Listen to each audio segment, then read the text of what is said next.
There are only two kinds of people in the world, mystics and mistakes. If your perception has made a mistake, you're a mystic. If your perception has gone beyond the mistakes and beginning to see life just the way it is, then you're a mystic, to put it very simply. Am I being too cruel to you? Am I being too cruel to you? If you want me to tell pretty things, I can say I'm capable. I can say nice things about people. But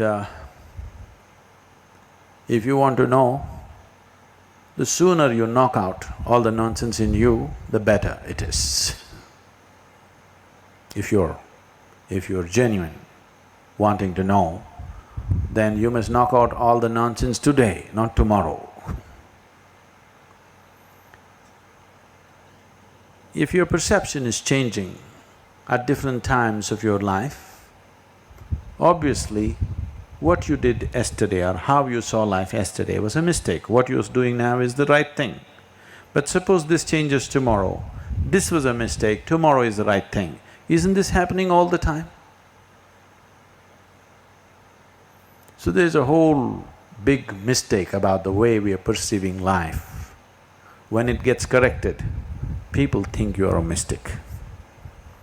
Because you're beginning to perceive life in such a way that you can never fit it into logic, it's way beyond logic. Logic is just a small part of your life. You can never fit life into it.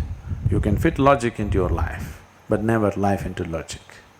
When your experience of life has transcended the limitations of the sense perception, then you would be known as a mystic, because you can make things happen in a way that others cannot understand, so they call you a mystic, which means they are admitting they are a mystic.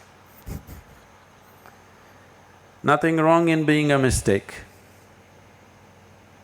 but not realizing the mistake is the biggest mistake. Because when we were born, our sense organs naturally opened up, because that is needed for survival. I want you to know this, when you were in your mother's womb, though you had eyes, you could not see. Though you had ears, you could not hear. Otherwise you would know how it is inside. Only after you were born, at the moment of birth, your sense organs got opened up, because that's necessary for your survival outside. That was not necessary for your survival in the womb. Only to survive in the world, the sense organs are a must, so they open up.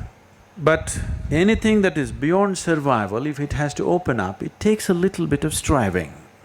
For example, suppose let's say, when you were born as an infant, you were left in a forest and you never came in touch with human societies.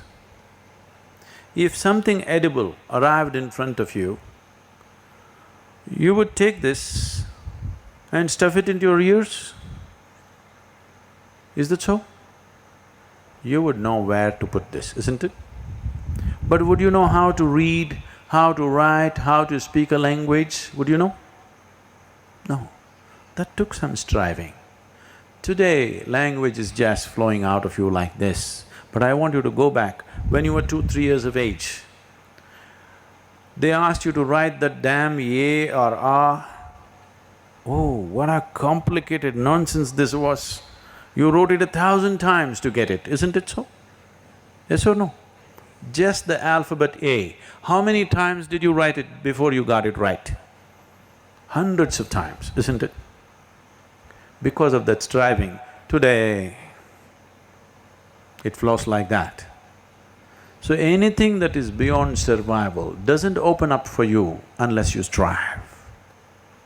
All the religions, all the spiritual traditions that you see on the planet are just this striving.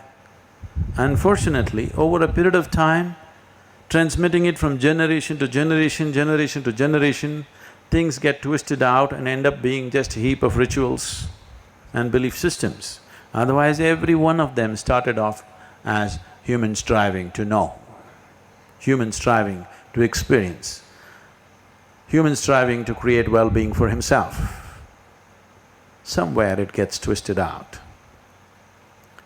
Everybody who is a mistake is a potential mystic. If you are not a mistake, then you are a lost case. You are a fanatic. You think you're absolutely right on everything, you become fanatical. If you know that you're a mistake, then you are a potential mystic.